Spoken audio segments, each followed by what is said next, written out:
que cada direção tem uma maneira de trabalhar, tem uma forma de trabalhar, né, de liderar, e isso reflete com certeza na empresa e, claro, vai refletir de alguma maneira também na ISO 9001. Mas por que eu estou falando isso?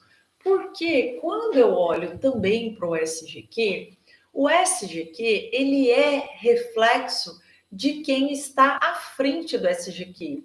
Se a empresa é reflexo do dono, da dona, dos sócios, enfim, o SGQ ele acaba sendo reflexo de quem está à frente do SGQ, de quem é o responsável do SGQ.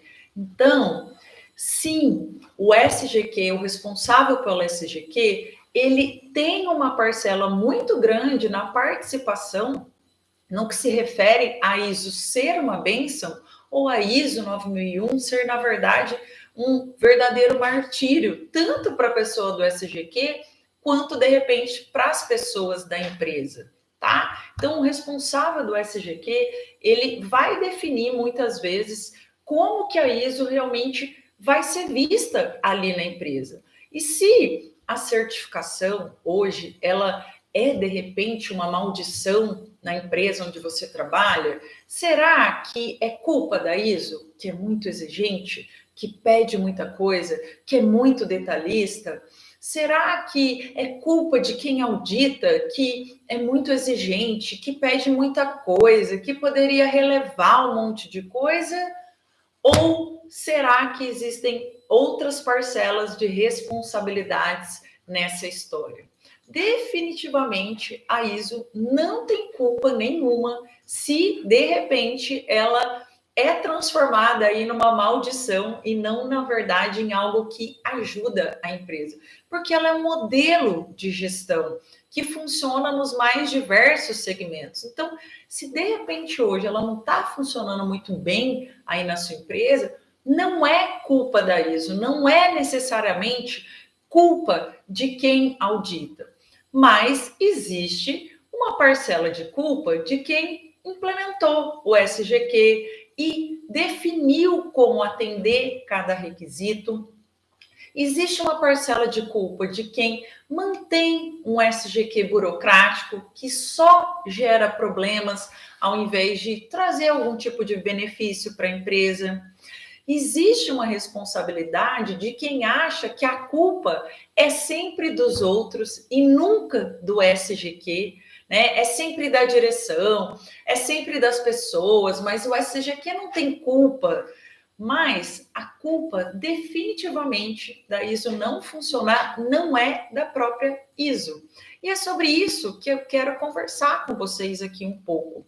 Eu sei, gente, que não ter apoio da direção dificulta algumas situações na gestão da qualidade. Eu sei disso. Eu já fui responsável de SGQ em empresas onde a direção era de um jeito e em outro lugar onde a direção era de outra forma. Eu sei que isso faz diferença, mas quem mais faz diferença na gestão da qualidade é o responsável do SGQ. E sabe por quê? Quem comanda a ISO 9001 na empresa? É a direção ou a pessoa responsável do SGQ? Quem que define como atender cada requisito? É a direção ou é a pessoa responsável do SGQ? Quem que escreve as documentações, definindo como cada coisa tem que funcionar, definindo como tem que funcionar, inclusive no dia da auditoria, porque vai ser passível de auditoria aquilo que está escrito no processo? É a direção ou é a pessoa responsável do SGQ?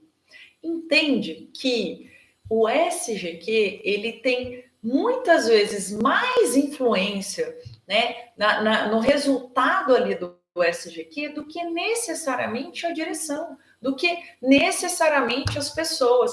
Ai, Daniela, mas o SGQ ele precisa das pessoas, ele não trabalha sozinho.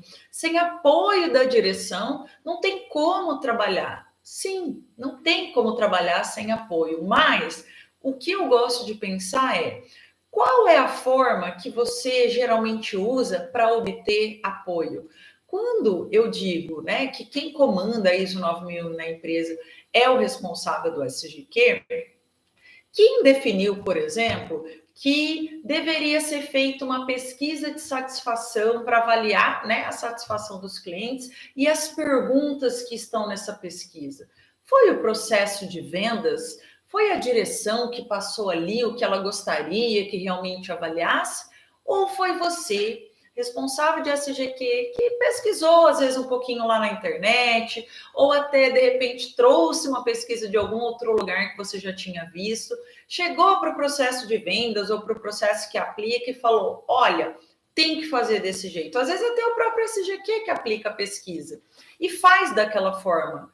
Só que muitas vezes não analisa se aquilo realmente faz o quê? Sentido para o processo. Mas quem definiu foi o SGQ.